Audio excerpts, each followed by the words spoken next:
কোরআনের আয়াতটা কিন্তু পুরো কোরআন শুনো, সূরা ফুরকানে আল্লাহ কি বলছেন, কোরআনের আয়াত সূরা ফুরকানে আল্লাহ বলছেন, আল্লাহ তাআলা বলেন, আমার নবী আমার হাবিব, যদি আমি চাহিতাম তবে এই যুগেও আপনি ব্যতীত প্রত্যেক বস্তিতে একজন করিয়া পয়গম্বর প্রেরণ করিতাম এবং আপনার একার উপর সমস্ত দায়িত্ব অর্পণ করিতাম না। কিন্তু যেহেতু আপনার সওয়াব, আপনার মর্যাদা বৃদ্ধি করার উদ্দেশ্য, সেহেতু আমি এই রূপ করি নাই। এইভাবে একা আপনার উপর সমস্ত কাজের ভার দায়িত্ব দেওয়া আল্লাহ তাআলার একটি নেয়ামত। আপনাকে আল্লাহ যে দায়িত্ব দিয়েছে, এটা আল্লাহ পাকের দেওয়া নেয়ামত। কেন? এর বিনিময়, সম্মান, মাকাম, মর্যাদা আল্লাহ সব থেকে বেশি দিয়েছে। আল্লাহর পরেই যার জায়গা, আল্লাহর পরেই যার স্থান, তার নাম বলো মুহাম্মাদুর রাসূলুল্লাহ সাল্লাল্লাহু আলাইহি ওয়াসাল্লাম। আল্লাহর পাশেই যার নাম লেখা আছে, লা ইলাহা ইল্লাল্লাহু মুহাম্মাদুর রাসূলুল্লাহ। আল্লাহর পরে স্থান কার? তো জাহানের বাদশাহ, আমার নবী, তোমার নবী, পেয়ারা নবী মুহাম্মাদুর রাসূলুল্লাহ সাল্লাল্লাহু আলাইহি ওয়াসাল্লাম। তো আল্লাহ বলছেন, যেহেতু আপনার সম্মান বৃদ্ধি করা, মকাম উঁচু করা আমার উদ্দেশ্য।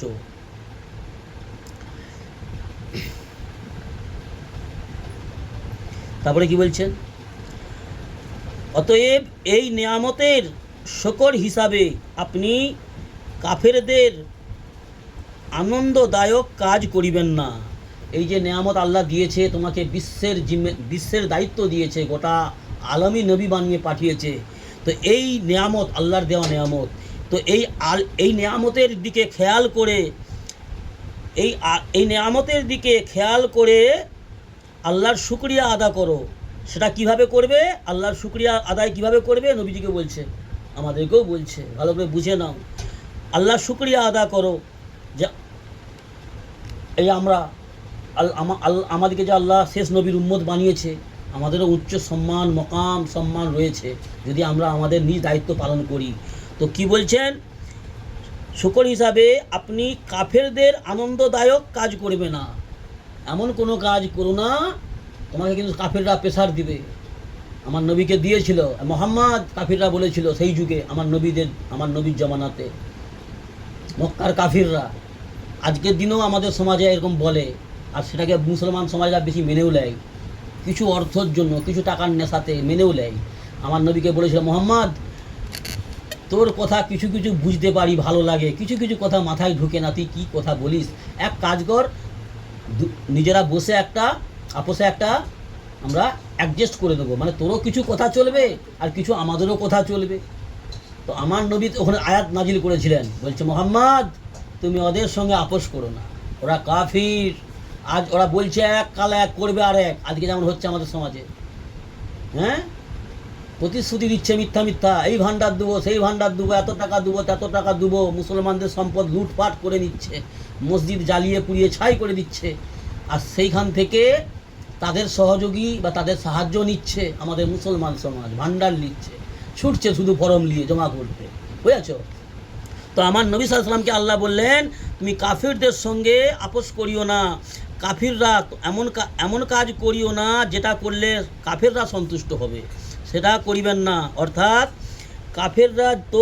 কাফেররা তো আপনি তবলিগ না করিলেই বা কম করিলে আনন্দিত হইবে। আপনি যদি দাওয়াতের কাজ ছেড়ে দেন, মানুষকে যদি আল্লাহর পথে আহ্বান করা ছেড়ে দেন, তাতে তো কাফেররা খুশি হবে।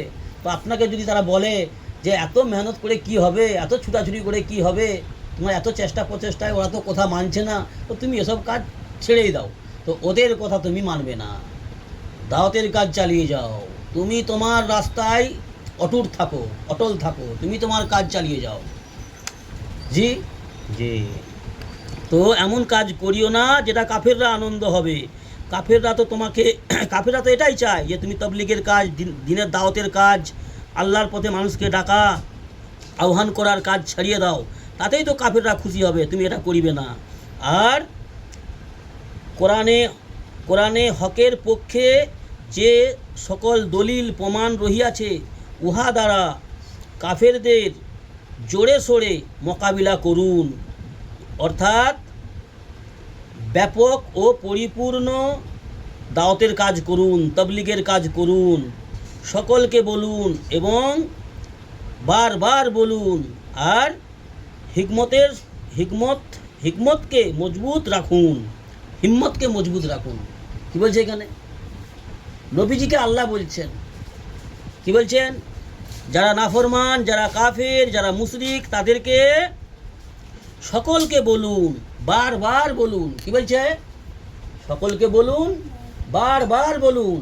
আর আমি যখন বারবার আমার বউকে, আমার বৌমাদেরকে, বেটাদেরকে কখনো কিছু ভালো কথা, দিন ইসলামের কথা যখন বারবার বলি, এরা বলে বাপ পাগল, একই কথা বারবার বলে। লোকের ঘরের স্বামীরা, লোকের ঘরের পুরুষরা বলেনি, লোকের ঘরের শ্বশুর বলেনি, লোকের ঘরের বাপ বলেনি, আমার বাপ কি শুধু একই কথা বলে, নামাজ পড় কচি আর মরিতে যায় বাবা। হ্যাঁ, ওর বৌমাদিকেও বলি বাবা নামাজ পড়ো, শ্বশুর বলে। অন্য লোকের শ্বশুররা কত সুন্দর, অন্য ঘরে দেখো, অন্য ঘরের শ্বশুররা কত সুন্দর, তারা বলেনি বৌমাদেরকে। চুপচাপ চেয়ারের উপরে বসে ঠ্যাংলা চাচ্ছে, চা খাচ্ছে, চুপচাপ বসে বসে ওদিক ওদিক দেখছে, কি মজায় মজা। তাদের ঘরের শ্বশুরগুলো কত ভালো। আমার গিন্নি বলে তাদের ঘরের ভাতারগুলো কত ভালো, তাদের ঘরের স্বামী কত ভালো। মোর স্বামী যত পাগলার মতো খালি বকে, বুঝাচ্ছ? তো আল্লাহ পাক রসুলকে বলছে সকলকে বলুন আর বারবার বলুন। আর হিম্মত হারবেন না, হিম্মত মজবুত রাখুন, মনের সাহস মজবুত রাখুন। আপনি হিকমতের সঙ্গে, মিষ্টিভাবে, নম্রতার সঙ্গে মানুষকে আল্লাহর পথে আহ্বান করুন, অন্যায়ের পথে প্রতিবাদ করুন, প্রতিরোধ করুন, বারবার বলুন, বারবার চেষ্টা চালিয়ে যান। মনের সাহস হারাবে না, হিম্মত হারবে না, হার মানবে না, কিন্তু আপনি চলতে থাকুন, আপনি আপনার কাজ করতে থাকুন। কে মানবে কে মানবে না সেটা আল্লাহর জিম্মায় রয়েছে।